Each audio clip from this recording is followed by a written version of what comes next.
Welcome to learn Kannada channel. ಇವತ್ತು ನಾನು ನಿಮಗೆ ಗಾದೆ ಮಾತು ತುಂಬಿದ ಕೊಡ ತುಳುಕೋದಿಲ್ಲ ಅದರಲ್ಲಿ ಹೇಳ್ತೇನೆ. ಪರಿಪೂರ್ಣ ಜ್ಞಾನವನ್ನು ಕುರಿತು ಈ ಗಾದೆಯು ಹೇಳುತ್ತದೆ. ಪರಿಪೂರ್ಣ ವಿಜ್ಞಾನಿಯಾದವನು ಯಾವಾಗಲೂ ತನ್ನ ಕುರಿತಾಗಿ ಜಂಬ ಕೊಚ್ಚಿಕೊಳ್ಳುವುದಿಲ್ಲ, ಆದರೆ ಅರ್ಧಜ್ಞಾನಿಯಾದವನು ತಾನು ಎಲ್ಲವನ್ನೂ ಬಲ್ಲೆನೆಂದು ಅಹಂಕಾರ ಪಡುತ್ತಾನೆ. ಮೇಲಾಗಿ ಪೂರ್ಣ ಕುಂಭವು ಶುಭದ ಸಂಕೇತವಾಗಿದೆ. ನಾವು ಎಷ್ಟೇ ತಿಳಿದಿದ್ದೇವೆ ಎಂದರೂ ತಿಳಿಯಬೇಕಾದದ್ದು ಈ ಜಗತ್ತಿನಲ್ಲಿ ಸಾಕಷ್ಟಿದೆ. ಆದ್ದರಿಂದ ನಾವು ಜ್ಞಾನೇಶಯಾಗಿಯೇ ಇರಬೇಕು. ಜ್ಞಾನಕ್ಕೆ ಕೊನೆ ಎಂಬುದೇ ಇರುವುದಿಲ್ಲ. ವ್ಯಕ್ತಿಯ ಜೀವನಕ್ಕೆ ಒಂದು ಮಿತಿ ಇದೆ, ಆದರೆ ಜ್ಞಾನಕ್ಕೆ ಮಿತಿ ಎಂಬುದೇ ಇಲ್ಲ.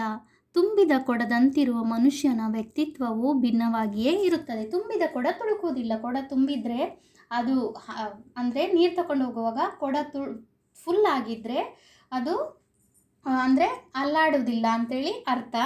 ಅಂದರೆ ನೀವು ಪರಿಪೂರ್ಣ ಜ್ಞಾನವನ್ನು ಕುರಿತು ಈ ಗಾದೆ ನಿಮ್ಮಲ್ಲಿ ಜ್ಞಾನ ಯಾವುದಿರಬೇಕು, ಫುಲ್ಲಾಗಿ ಯಾವುದೇ ಒಂದು ವಿಷಯದ ಬಗ್ಗೆ ಅರ್ಧ ಜ್ಞಾನ ಇಟ್ಕೊಂಡು ನಡಿಲಿಕ್ಕಾಗೋದಿಲ್ಲ.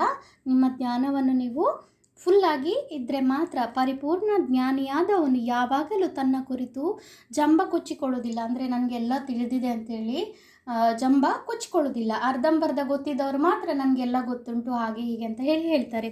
ಆದರೆ ಅರ್ಧಜ್ಞಾನಿಯಾದವನು ತಾನು ಎಲ್ಲವನ್ನೂ ಬಲ್ಲೆನೆಂದು ಅಹಂಕಾರ ಪಡುತ್ತಾನೆ. ಮೇಲಾಗಿ ಪೂರ್ಣ ಕುಂಭವು ಶುಭದ ಸಂಕೇತವಾಗಿದೆ. ನಾವು ಎಷ್ಟೇ ತಿಳಿದಿದ್ದೇವೆ ಎಂದರೂ ತಿಳಿಯಬೇಕಾದದ್ದು ಈ ಜಗತ್ತಿನಲ್ಲಿ ಸಾಕಷ್ಟಿದೆ.